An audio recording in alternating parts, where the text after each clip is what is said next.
John Tortorella is as well known for his fiery personality and confrontational style as he is for his coaching success.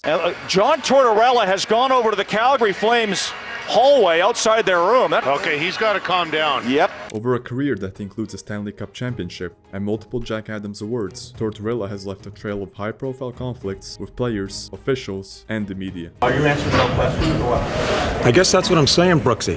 You get that through your head? I guess so. Yeah. And it's kind of a waste of time. Oh, then get the f*** out of here then. I am. Okay, see ya. His intense commitment to accountability, his emotional volatility, and his sometimes combative leadership style that has both driven his teams to overachieve and land him in hot water. Today we will go over the many conflicts that John Tortorella has had over the years. These are the victims of John Tortorella. You were probably beat up in the bus stop most of the time. I think so, huh? In the early 2000s, goaltender Nikolai Khabibulin was a cornerstone of the Lightning under Tortorella. However, during the 2003 Eastern Conference semifinals, Tortorella made the bold decision to bench Khabibulin for Game 5 against the New Jersey Devils, turning to backup goalie John Grahame. This came after Khabibulin had carried the team with a 16-game unbeaten streak and a 60-save performance in the previous round. Tortorella felt that Khabibulin was fighting it a bit in the Devils series and hoped a change in goal might spark the team. The Lightning lost that triple overtime Game 5, their final game of the series, 2-1, despite Graham's 46 saves. Tortorella's call to bench his star goalie in a playoff elimination game exemplified his ruthless commitment to the best decision for the team at the time. He later explained to Khabibulin in a 90-minute meeting that the move wasn't to disrespect him, but simply because New Jersey was a better hockey team, and the goalie switch was a subtle change to try to change the momentum. Tortorella acknowledged it put Khabibulin in a tough spot, perception-wise, but defended it as a necessary change, even if it was unpopular. Khabibulin was understandably upset at being pulled. He refused to discuss the benching with media, stating, "I don't think I'm going to go into that stuff," he said. "I don't want to get back into it," while he later admitted in an interview, and I quote, "You don't want to miss the last game. I wish that would have never happened." In their postseason meeting, the usually reserved goalie finally vented his frustrations. While he stopped short of requesting a trade, his agent confirming he never asked out, Khabibulin did make it clear how hurt he was about the decision. Going into the 2003 season, he remained guarded about his relationship with Tortorella, saying, and I quote, "He's the coach, and as a player, I have to listen to him. I'm not here to marry somebody." With Tortorella responding, "I don't want to marry him either. As long as the respect is there, we live with it." Khabibulin departed from Tampa Bay after the 2004 lockout, partially due to the salary cap constraints. While the exit wasn't a direct result of the benching incident, it underscored that a degree of strain had existed. While Khabibulin's benching might have been Tortorella's strategy and didn't cause any feuds between the two, the same can be said by the backup, John Grahame. After Khabibulin's departure in 2005, John Grahame inherited the starting goalie role in Tampa Bay. Throughout the 2005-2006 season, Tortorella was hard on Grahame, publicly and privately, as the Lightning struggled to defend their championship. Tensions peaked during the 2006 playoffs, when Tampa Bay faced Ottawa. Graham's performance faltered badly. He posted an 8.47 save percentage and a 4.79 goals against average in a 5-game series loss. In Game 4, however, Grahame allowed 3 goals on 4 shots, prompting Tortorella to yank him in favor of Sean Burke. Tortorella's post-game press conference then became infamous. Again, we need a goddamn occasional save when that happens, eh? And listen, Johnny's trying like hell, but 4 goals and 16 shots. I'm a little tired of the 25% rule. Never one to mince words, Tortorella unloaded on Graham's goaltending in front of the media. John Grahame, a proud veteran, was reportedly upset and embarrassed by his coach's public excoriation. Understandably so, as Tortorella essentially pinned the loss on him. While Grahame didn't fire back in the media at the time, the damage was already done. Observers noted, "Ouch, you don't say that stuff in the press, John," implying that Tortorella's comments crossed the line. That very candid criticism may have hurt the coach-player relationship. Grahame left the Lightning during that summer, signing with Carolina, which many saw as an inevitable exit after being so openly bashed. Grahame himself never really spoke about it, but his career never rebounded to a full-time starting role ever again. The 25% rule quote remains one of Tortorella's most notorious press conferences. However, the media isn't safe from Tortorella themselves. Perhaps no feud defines Tortorella's continuous relationship with the media better than his running battle with Larry Brooks, the veteran New York Post columnist. Their confrontations became the stuff of legend during Tortorella's tenure as Rangers coach. Press conferences between Torts and Brooksy often turned into verbal sparring matches that left the cameras rolling and fans buzzing. These weren't one-off incidents either, but a recurring conflict marked by biting exchanges and mutual disdain. Back in 2007, when Tortorella was still with Tampa Bay, Tortorella got into a shouting match with Brooks during a live post-game news conference. Brooksy challenged Tortorella's answers, and Tort finally snapped. And I'll just let the clip itself do the talking. Because of the way you played. We know what we did. We know what we did. What did you do? Next question. What did you do? I mean, you know what you did. What do you think you did? Brooksy, if I want to explain it to you, I would. Next question. Are you answering no questions or what? I guess that's what I'm saying, Brooksy. You get that through your head? I guess so. Yeah. I mean, it's kind of a waste of time. Oh, then get the out of here then. I am. Okay, see ya. Next question. Another incident in the pre-game of a 2011 New York Rangers and Caps game. Brooks pressed Tortorella on whether his team was backs against the wall. Sensing what he felt was Brooks playing with his words to elicit an inflammatory quote, Tortorella stood his ground. Are your backs against the wall? No. I never think our backs are against the wall. I think a series, You mean in the playoffs or just any time? anytime, So you didn't think your backs were against the wall Saturday Saturday, when against New Jersey? backs against the wall. I mean, the regular season? Well, no, that's what I'm asking. You said I never think our backs are against the wall. Are you just talking about playoffs or at any time? Well, we're in playoffs right now. You're trying to, you ask me questions to try to box me into language. No, I'm not. Yes, you do. I'm asking you, do you think your backs are against the wall? You said, I never think our backs are against the wall. I said, regular season or playoffs. So you're only talking about the playoffs. I'm talking about a series of playoffs. Why are we even going back to the regular season?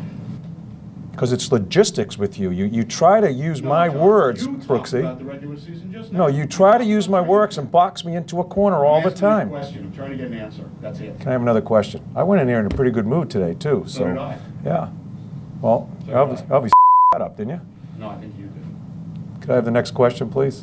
In the regular season of 2012 to 2013, Tortorella often answered Brooks' questions with open contempt or icy sarcasm. In one instance, when he was asked about the player's poor play, Torts retorted. Should one of your guys have taken a third man in?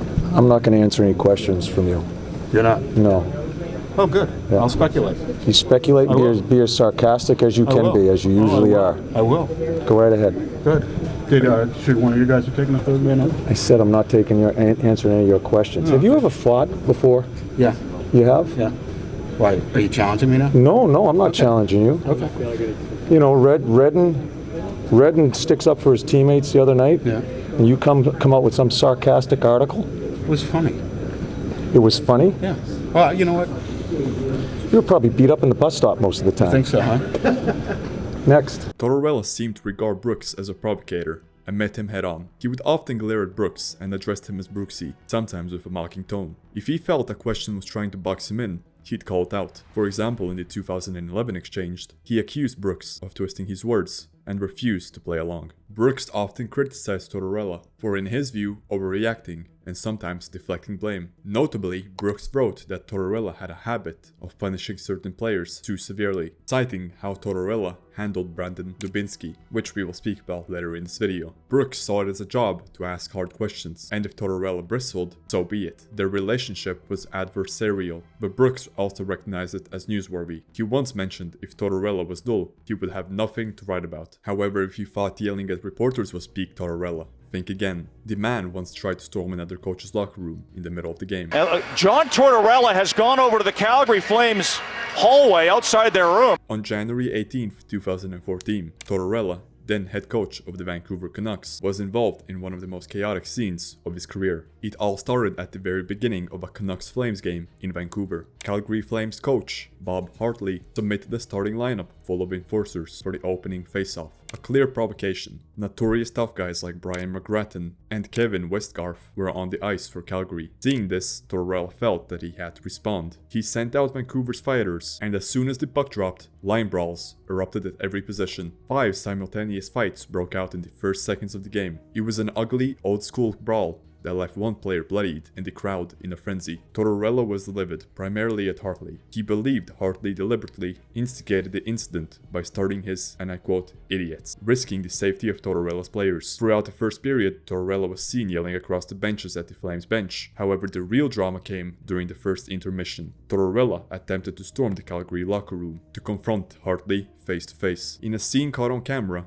Tortorella had to be physically restrained in the hallway outside the Flames dressing room as players and staff formed a barrier. It was a near brawl between coaches. Tortorella had completely lost his cool. A coach trying to fight another coach in the arena corridor was virtually unheard of. After the dust settled, Tortorella did not apologize for matching Calgary's tough lineup. I can't put our players at risk that way. I have to protect my team too, he said, explaining that with the 5 Calgary tough guys coming over the boards, he had no choice but to send his own to answer. However, he did express regret for how far it went. It shouldn't be in the game, that stuff, and I'm not proud of it, Tortorella said afterward, and revealed he had apologized to every single one of the players involved. His heart was in the right place defending his team, but in hindsight, even he called the intermission charge stupidity. Bob Hartley played innocent publicly. He insisted he was just putting up a lineup that was on the ice and was perplexed that he was fined at all. Calgary's president defended Hartley completely, saying he acted properly in every aspect of this game. From the Flames' official stance, Tortorella was the aggressor. That being said, around the league, Hartley was widely seen as having intentionally lit the match. Even veteran Canuck Kevin Bieksa admitted that the Flames' enforcers were gunning for blood and left Vancouver no choice but to respond. The NHL hammered Tortorella for this incident. He was suspended for 15 days without pay. The league's statement blasted his behavior as dangerous and an embarrassment to the league, noting that coaches must provide leadership even when emotions run high, and Mr. Tortorella failed his responsibility. Hartley also received a $25,000 fine in the role of his antics. Tortorella's suspension meant he had zero contact with the team for about 2 weeks. Vancouver actually struggled further in his absence, and their season derailed. Vancouver missed the playoffs, and Tortorella was fired after that season. The Hartley incident was one of the most chaotic moments of Tortorella's career, but his conflict with Pierre-Luc Dubois showed a more subtle and simmering side of the same intensity, one that would quietly fracture the Blue Jackets locker room and lead to one of the most high-profile player exits in Tortorella's tenure. In the 2020-21 season, a major conflict erupted between Tortorella, then the coach of the Columbus Blue Jackets, and his young talented center, Pierre-Luc Dubois. Dubois, 22 at the time, had been the Blue Jackets' top center and leading scorer the previous year, but he stunned the organization by requesting a trade before the season. Tortorella took the unusual step of openly confirming Dubois' trade request to the media. Situation. It's a younger player, not free agency. It's wanting out, and it falls on the player and how he handles the situation. This set the stage for a tense, awkward few weeks as the team tried to make things work until a trade could be found. Tortorella insisted he would not just bench Dubois unless his play forced it, but this is exactly what happened. In a January game against Tampa Bay, Dubois had a notoriously poor shift, skating listlessly and showing disengagement with the game. Tortorella was mad about the lack of effort and benched Dubois for the final 2 periods, playing him only for less than 4 minutes that night. A few days later, Columbus traded Dubois to Winnipeg, ending the saga. Tortorella tried to handle the situation head-on, as he put it, by coaching Dubois firmly despite the trade cloud. He made clear it was on the player to earn ice time. When Dubois' effort slipped, Tortorella did what he's famous for. He benched the player to send a message. I really don't make decisions as far as minutes. It's up to the players to show me, he explained, signaling that Dubois benched himself by not competing. Tortorella's frustration was evident. He believed Dubois was deliberately not giving full effort to force a trade. After the trade, Tortorella didn't back down. In fact, in an interview, he openly acknowledged the conflict. The benching, I'd do it again, but it caught so much attention because of the stuff prior to what went on at the beginning of the year. No regrets? No, I don't. I don't have regrets because I think, have Luke and I had conflict? Goddamn right we've had conflict. Dubois mostly handled the situation with silence. He never publicly criticized Tortorella, even after being traded. In fact, he explicitly stated that Tortorella was not the reason that he wanted out of the team, and that he had nothing but respect for him. Dubois chose not to reveal his true motivations, which fueled speculation that Tortorella's coaching was a factor. However, Dubois explained later that he kept it quiet to be respectful. He didn't want to badmouth anyone in Columbus or give anyone reasons that could be seen as an excuse. Tortorella's combustibility isn't limited just to players and media. It has extended to referees as well. A vivid example came on March 9th, 2024, during a game between Tortorella's Philadelphia Flyers and the Tampa Bay Lightning. Veteran referee Wes McCauley, one of the NHL's most recognized officials, was working the game. The Flyers fell behind 4-0 in the first period, and Tortorella became enraged over a tripping call against his team. That led to a Lightning power play goal. With 9 minutes left in the first period, after Tampa Bay's Braden Point scored on that power play, McCauley had enough of Tortorella's incessant yelling and assessed the coach a bench minor for abuse of officials, followed by a game misconduct. Minor unsportsmanlike penalty and a game misconduct.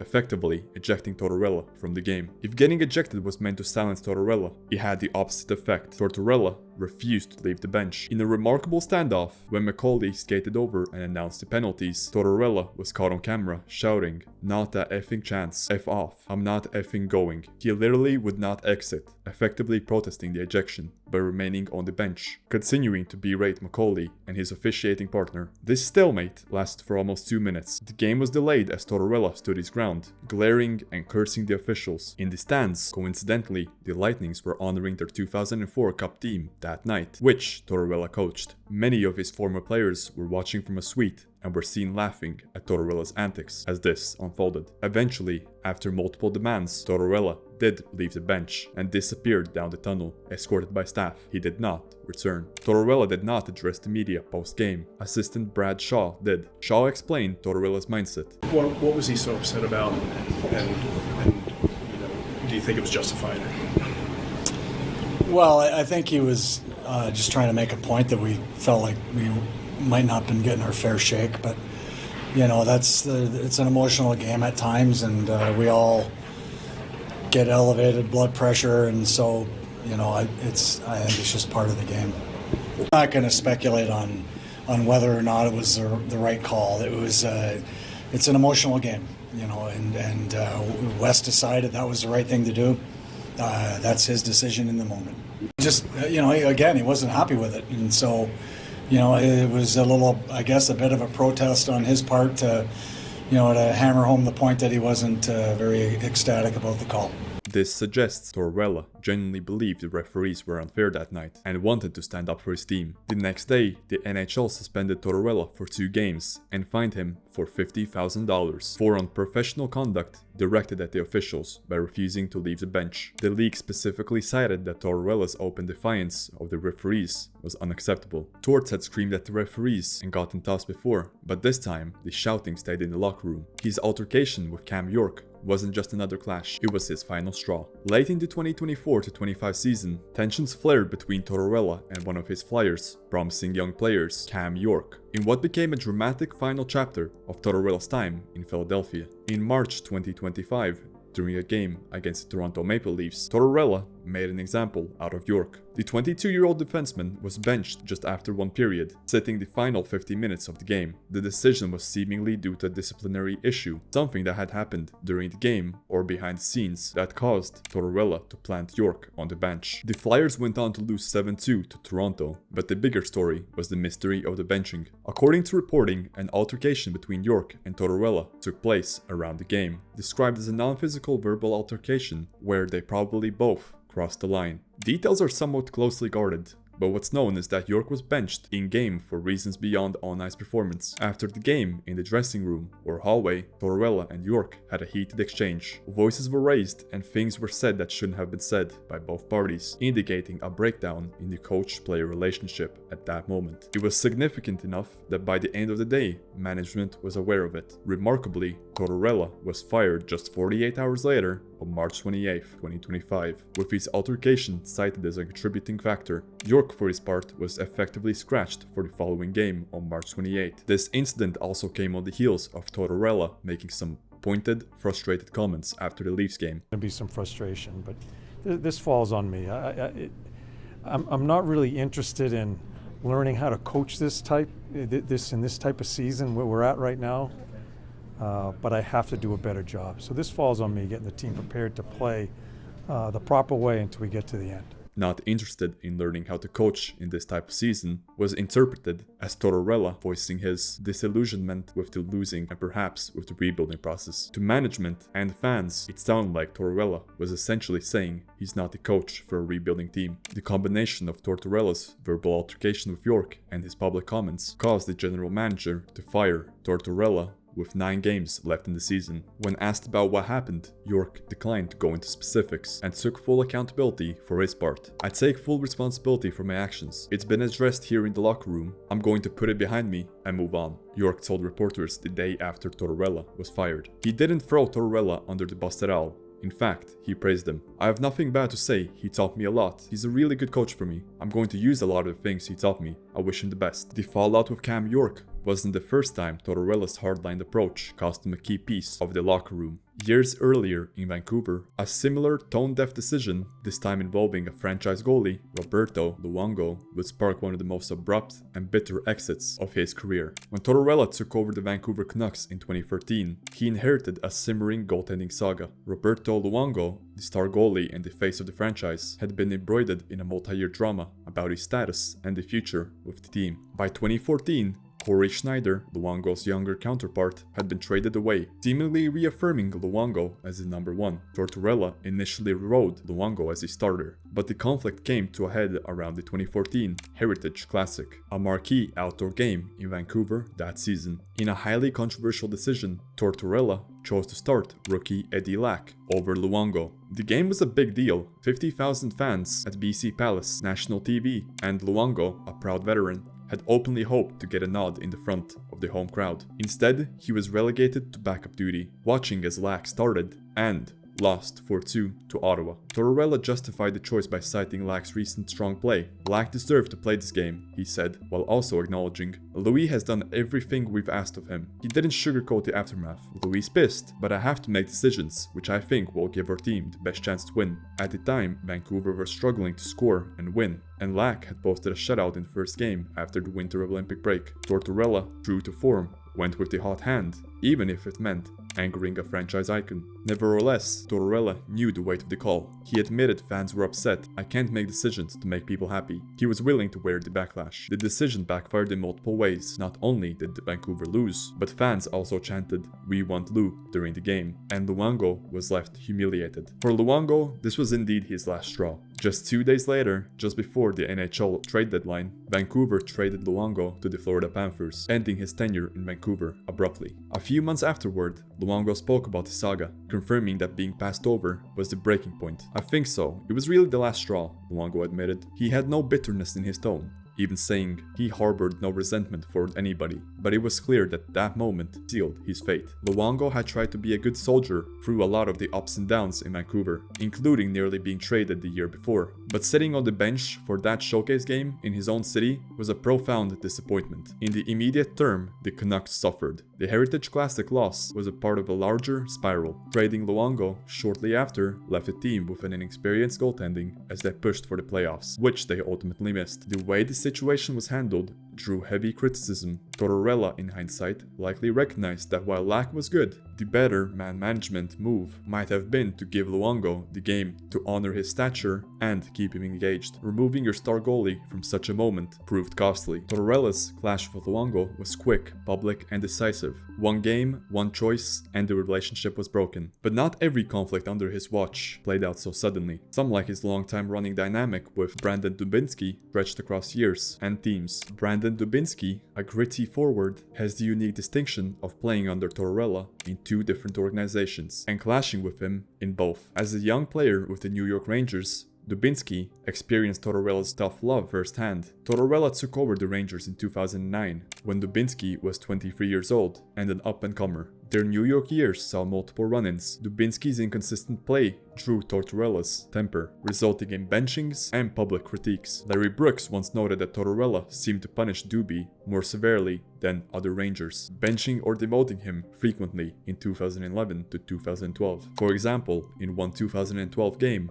Dubinsky made a defensive mistake, leading to a goal. Tortorella benched him for 7 minutes as punishment, then again limited his shifts in the 3rd period. This wasn't just an isolated incident. Torts had been seen using the sit him to teach him method on Dubinsky on and off for months that season. By the end of the season, Dubinsky's production had slipped, and he clearly wasn't in Tortorella's good graces. After Tortorella was fired by the Rangers, Dubinsky had admitted their relationship had fallen apart. The Rangers traded Dubinsky that summer, though that was more to acquire Rick Nash than solely about Torts. Fast forward to 2015, Tortorella becomes the coach of the Columbus Blue Jackets, and voila, Dubinsky is on the roster, now a veteran and an alternative captain. Both men tried to start fresh. Initially, things were positive. Dubinsky, then 29, even said, "I was in a much different place than I was the first time. He's got us working for him. He's going to be a big asset for us." However, the old patterns weren't entirely gone. In 2016 to 2017, Dubinsky had a sluggish year, and Tortorella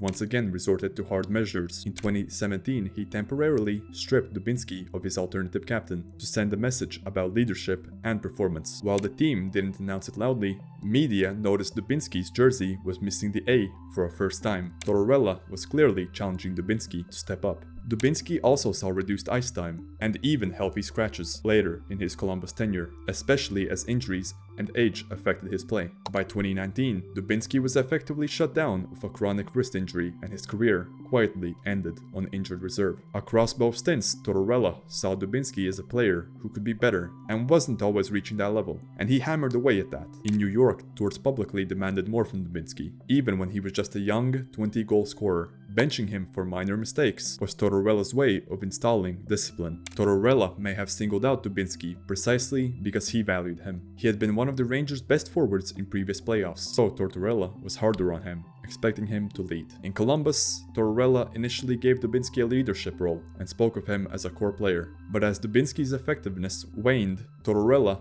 again didn't shy from criticism. By removing his A in 2017, Torts was essentially sending a message: "I need more from you, and until I get it, you're not going to wear a letter." This could have been humiliating for Dubinsky, a proud veteran, but he publicly took stride in it and vowed to earn it back, which he eventually did. In interviews, Dubinsky often praised Tortorella's honesty, but also alluded to how hard he is to play for. After retiring, Dubinsky became more outspoken. In March 2024, he took to Twitter to criticize Tortorella's scratching of Flyers star Sean Couturier, writing, "Torts, your tactics are getting old. Instead of scratching and embarrassing your captain and one of your best players, how about try and tell him, I'm giving you 20 minutes tomorrow night, no matter what, power play and penalty kill, and go play free and have fun and effing get it done." Basically saying, give your captain ice time on special teams and regular shifts, let him be a leader, let him play freely, and build his confidence back, instead of humiliating him with a scratch. The fact Dubinsky felt compelled to voice this publicly indicates he still harbored some disagreement with Tortorella's style.